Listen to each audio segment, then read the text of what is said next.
Happy New Year, everyone! I am so excited for what 2022 has in store for each and every one of us. Starting off with a bang, we have our very first interview on the podcast with none other than world-renowned Christian apologist, Dr. Sean McDowell. I'm your host, Jaden Gomez, and welcome back to Bible Basics and Beyond.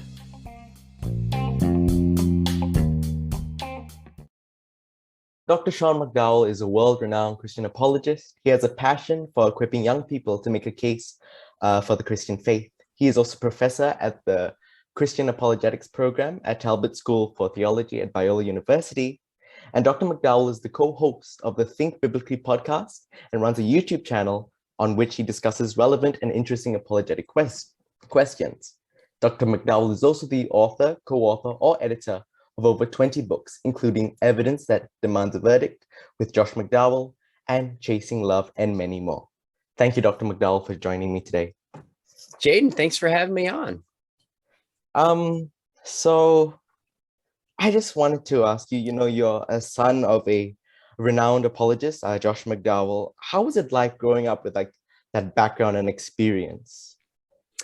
Yeah, that's a great question. I didn't grow up primarily looking at my dad as this great famous apologist. I mean, he was already kind of world famous when I was born.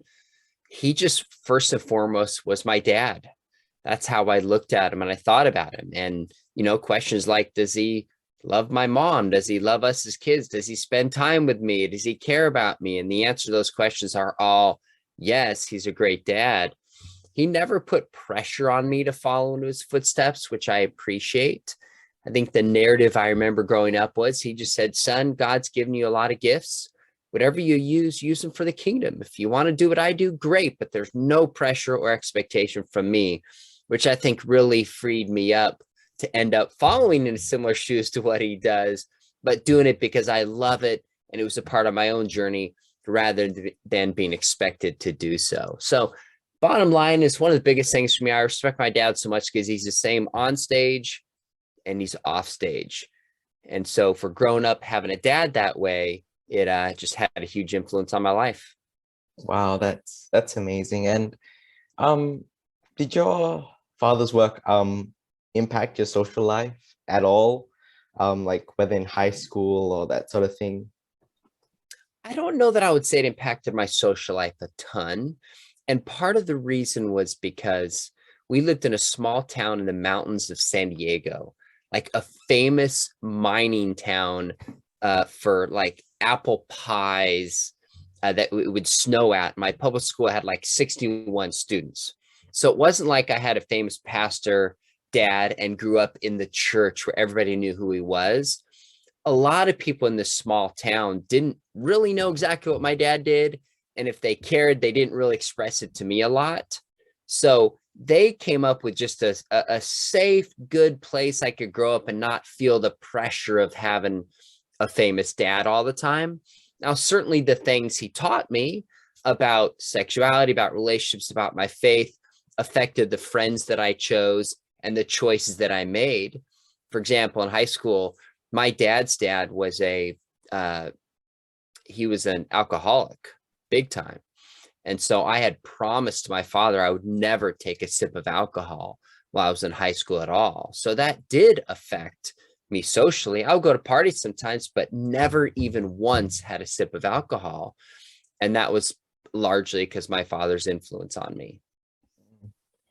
Yeah, and you were saying your father taught you about like sexuality and Christianity and all that. And did your your opinions, like I know you chose your friends based on what your father, like what you were based around, but were people ever criticizing you for like your beliefs? Were they ever like questioning your opinions, that sort of thing? Sometimes in high school, it wasn't a ton like people said, well, your dad believes this, so you should believe that. I don't remember that a lot in high school. It was a small public school. And that narrative didn't come up. I certainly had people challenge me in schools. I remember debates about abortion, debates about euthanasia, debates about whether people are born sinful or good. We had debates about the Iraq War. That was big when I was in high school back in the day. So yes, people challenge my beliefs. And I remember at times people challenging my faith. But it wasn't as incessant as it is now, like with social media, where everywhere you go, somebody can just be challenging you. It wasn't quite like that. Wow. Okay. Yeah. Um, I mean, throughout your life, I mean, I've seen your videos, I listened to your podcast. I mean, I've read your books. Did you ever doubt God, or have you ever like thought you've lost your faith in God? Yeah, Jade, that's a wonderful question. When I think I was a freshman in college. So I was 19, maybe my sophomore year, getting closer to 20. And this was like mid 90s. You got to realize nobody had a smartphone. There wasn't even Google yet, but we were just getting email addresses and being able to search the internet. And I started searching the internet, and I don't remember how it happened, but I came across these websites that were committed to debunking my dad's books, like Evidence That Demands a Verdict. And these are like doctors, lawyers, historians, professors. I had never seen such smart, intelligent challenges to the stuff I had learned and just taken for granted. Now I look back at a lot of those arguments and I kind of think, I can't believe I was taken in by that. Those were not good arguments, but at 19 years old, they sure seemed like it. And it really affected me intellectually and emotionally. It was kind of a moment where I stopped. I was like, wow, what if my parents are wrong about Jesus? What if they're wrong about the Bible? What if they're wrong about God? And it was unsettling emotionally and intellectually. And I remember sometime after that telling my dad, we were in Breckenridge, Colorado, getting coffee. And I said, I want to know it's true, but I'm not sure I'm convinced Christianity is really true. And he just goes, son, I think that's great. And I remember thinking, did you hear what I just said? And he goes, no, it's great that you don't want to live on my convictions, but you want to know what is true. He goes, follow truth and only give up your faith if you're convinced it's not true, and know that your mom and I love you. So that was a pretty powerful experience for me. I knew it in my head that he would respond that way, but feeling it was like, okay, I've got to figure this out for myself. And how did you deal with that, like to coming where you are now, where you're really defending and equipping teenagers and young people? How did you come from doubting God to becoming such a strong pillar in the Christian community? Well, that's a great question. And that would take me about the last 25 years of my life. I'm now 45. So there's a lot of pieces to that. But here's some of the main pieces that might help. Number one is I had people in my life that just gave me space to ask questions, to doubt. For example, my resident director at Biola, I was a resident assistant. He was about a decade older than me, and just helped me process this and make sense of this. I had a teacher named Dave White, who was very pastoral, took a class called Authentic Manhood. And it was like, how do you grow into a man and own your own beliefs, that you agree with your parents, disagree with your parents?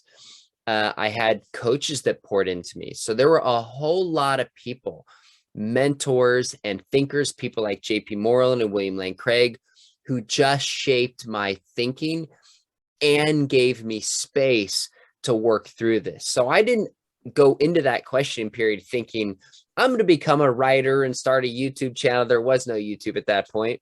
I'm going to do apologetics. That was the furthest thing from my mind. I was just trying to figure out what I believed, why I believed it, and the larger direction of my life. Then it was a combination of people and experiences where I was like, you know what? I think maybe I want to study philosophy and theology in graduate school. Maybe I want to teach. And then after I taught, I was like, maybe I want to do college. And then I really started building social media stuff. So this stuff takes a while for a high school student. Don't feel like, oh, you've got to go from, A to Z. I'm twice as old as you. And this is just baby steps. Each day learning something, growing in your faith is really what it took to get here over time. Yeah. And for you, was there ever, a defining moment where you knew for yourself that God, and in particular Jesus, was real? Yeah, that's such an interesting question. I don't know that there was just like a defining moment that turned everything upside down. And I think it's actually important to realize that for a lot of people, there's not, because my father has a very dramatic story of like trying to disprove Christianity, coming from an abusive background, remembering this moment of like in a library in London at, I think he says 6 o'clock, and like, oh my goodness, it's true. He has this powerful moment of forgiving his father. And I always thought like for God to use me, I had to have this radical experience, like come out of prison or come out of a gang or some radical healing. And then it occurred to me that like we all have a unique, different story, and God uses us in different ways. I look more at people and seasons in my life than I do just like an instant moment. Although I've certainly had moments that are more powerful than others. I think it's more of a slow step-by-step process. Like if you ask my wife, what's the most defining, we were high school sweethearts, the most defining experience, she would say, that 3 years when I studied grad school and really got into philosophy and theology and apologetics, she would say your faith grew and your confidence and your understanding in that season more than any others. So it wasn't just one big event. It was more just seasons and more people that have shaped me. Wow. So really it just took time for you, like a lot of research, a lot of like going through the motions, communicating that at in some of the seasons that you experienced, knowing that God was real at that. Is that like kind of what you're saying? Yeah, I think roughly, when I read the scriptures for myself, reading certain books, certain conversations, my confidence grows. So I don't look at belief as like either you believe something or you don't. You can believe something with more or less confidence. So if you're 50-50, you don't really believe it, you withhold belief. If you're 51%, you believe something, but that's a pretty weak belief. Well, how do you go from 51% to 60? How do you go from 60 to 70? How do you go from 70 to 80 to 90? Well, for me, it's a journey of a lot of conversations, prayer, meaningful relationships, studying, thinking about these things. My confidence has grown over time, and I've had a firmer belief and hence a firmer faith. Wow. Yeah. So I know you talked about college where you sort of started to doubt God, but like what for you was the most difficult challenge you've had to face, whether during college or now, during your walk with God, and how did you overcome that? Wow, my biggest challenge. That's tough because I guess I look at my challenges in different ways. When I went through a period of questioning, there were intellectual challenges that I faced. So the idea at the time was a challenge to me when I was probably 19, 20 years old, was the idea that Christianity was borrowed from these pagan myths. Well, now I don't think that has a good basis at all. But at that time, I had never heard that. And I was like, I got to do some research. I got to get to the bottom of this. So in that season, at that time, that was kind of a big challenge. So that was certainly a challenge of my faith. I think another time is when my wife had a miscarriage. I didn't question God. It didn't make me think this wasn't true, but my wife was really hurting emotionally, physically, what she went through. That was just a challenging season for me. And then, as you get older and you become a parent, my mom always said this to me. I remember when I was questioning my faith and I told my mom, like, she was in so much pain, she couldn't believe this. I'm like, Mom, this is my life. Like, why do you care so much? And then I became a parent and I realized, oh my goodness, it's almost harder to see your kids hurt than it is to hurt yourself. And you will only understand that when you're a parent. So for me, some of the biggest challenges have just seen my kids wrestle in different seasons, and they're doing awesome. I'm super proud of them. But that has just made a lot of big challenges. And I relied upon prayer, got a lot of counsel from people I called up, and just try to trust God through it. Wow. Yeah, that's amazing. So I know you've addressed a lot of these questions on your YouTube channel as well as your podcast. But I would love to hear your views again on some of these tough questions, if that's all right. Sure.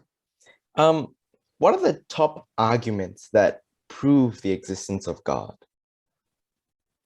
So I wouldn't use the term prove, because I think in people's minds, it generates a thought of like certainty. And I would say there's good arguments that point towards God, which show that God is the best explanation of reality. So one would be that we know through both philosophy and science, the universe had a beginning. That's the most reasonable explanation. Why the universe came from nothing, or it came from a cause outside of the universe that's very smart, powerful, spaceless, timeless, etc. So in sum, the beginning of the universe, I think, points towards there being a beginner outside of the universe. Another thing we found is the fine-tuning of the universe, that the universe is, there's certain laws, constants in physics that exist within an extremely narrow range, and the slightest change, life would become inhospitable. Like the porridge can't be too hot, can't be too cold, but it's just right. Well, the fine-tuning of the universe, I think, is best explained by a fine-tuner. I would argue information in DNA. If you take in biology class, DNA stores information. Well, the best explanation of the amount and complexity of information in the cell, which goes far beyond anything humans can create, points towards an author of life and intelligence. I think morality, the fact that there's a universal moral law that we know there's a right and wrong. I mean, even pirates have moral codes.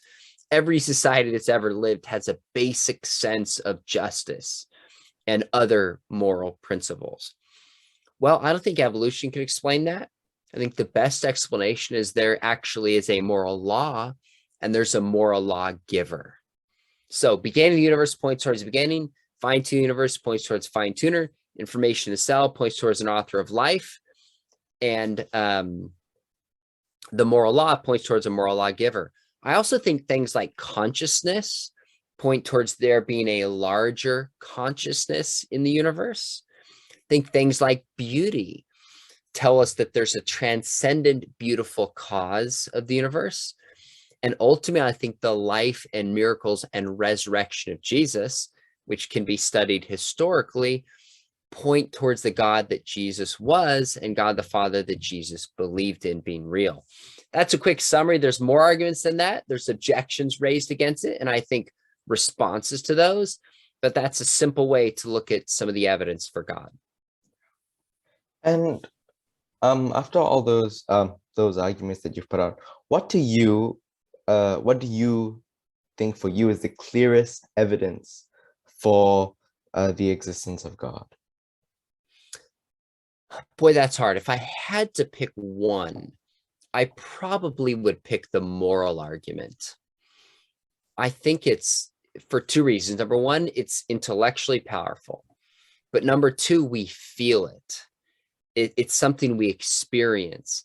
And Romans 2 tells us people, even without the law, know the law because it's written on the human heart. So either I'd probably point towards the moral argument, or I would just point towards something about the life and the actions and the miracles and the impact of Jesus.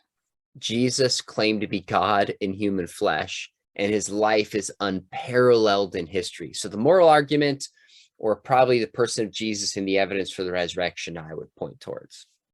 Yeah, that moral argument is good.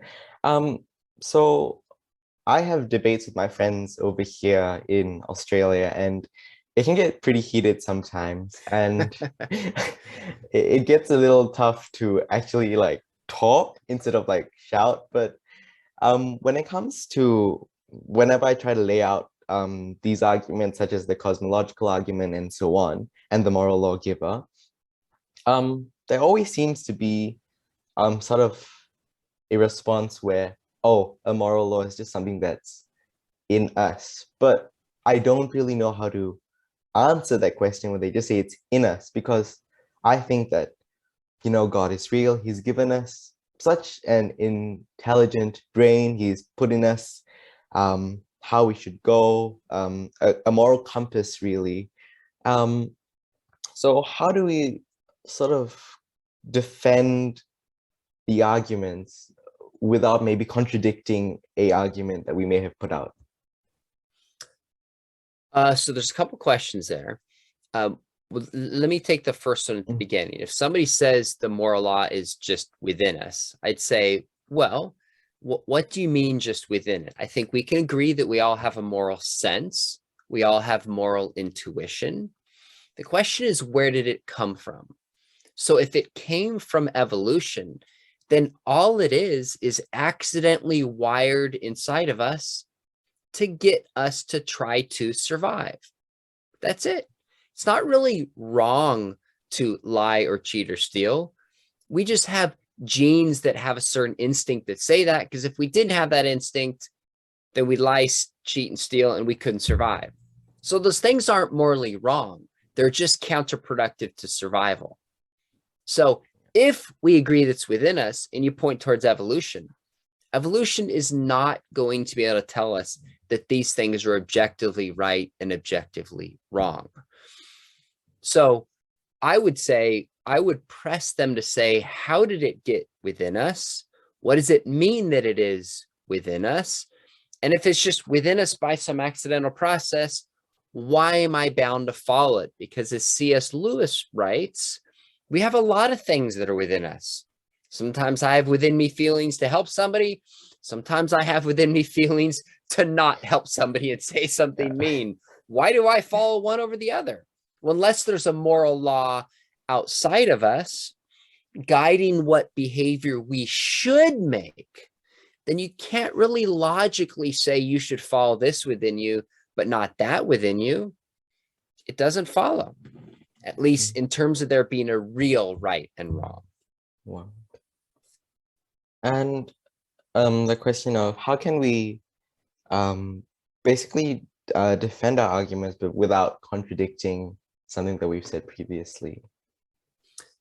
Yeah, the only way to do that is to remember the arguments, make careful arguments, and be careful what you say and how you speak. So if somebody catches you in a contradiction, you just say, you know what, you got me.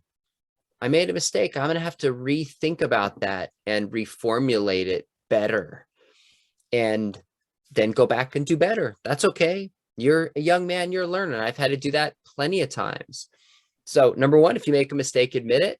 But second, just do your homework and formulate the arguments as carefully as you can and really try to avoid contradiction.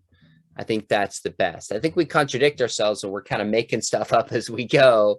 And then we get called on and go, yeah, you're right. I was just making that up. Yeah.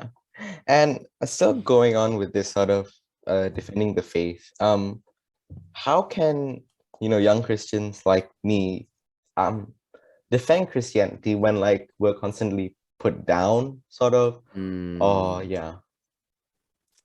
That's a great question. So first off, I'm sorry that you feel you're constantly put down. You're not alone. There's a lot of young people that do that. One thing is it's important to have expectations set. So remember, there's a lot the Bible says about following Jesus and a cost of following him. So you're not following Jesus so you get a lot of social media followers, so you get a lot of friends.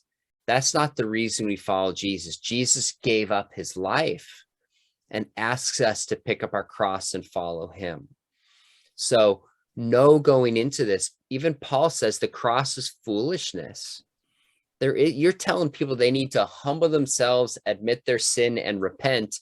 No wonder some people want to put you down, because that message is uncomfortable. So number one, just be reminded of the message you signed yourself up for, following Jesus. But second, I'd really encourage you to find other Christians around you that can give you that support, whether it's at church, whether it's online, whether it's at your school, in your family. You're going to need some Christians around you that when you feel kind of just beat down or discouraged, they can lift you up, but also potentially some mentors, some others. And maybe this is online. Maybe watching my stuff encourages you. Maybe there's some other pastors or leaders in your life. But those three things, remembering the message you signed up for and the cost of following Jesus, finding other good Christian friends, and then specifically some Christian mentors would be really, really valuable.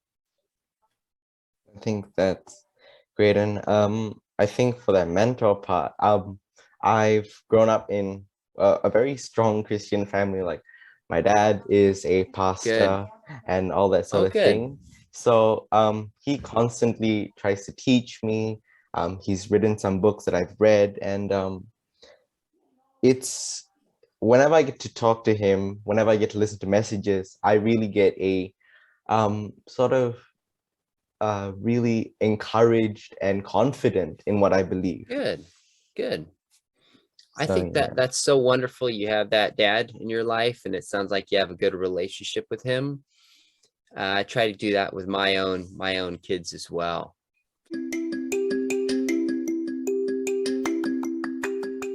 Thank you for tuning in this week, and thank you to Dr. McDowell for joining me on the show today. If you want to check out his YouTube channel, podcast, and website, please look at the description below and you'll find it all there. I hope you learned something today, and please join me next week as we continue exploring the Bible. I hope you have an amazing week, and remember, God loves you.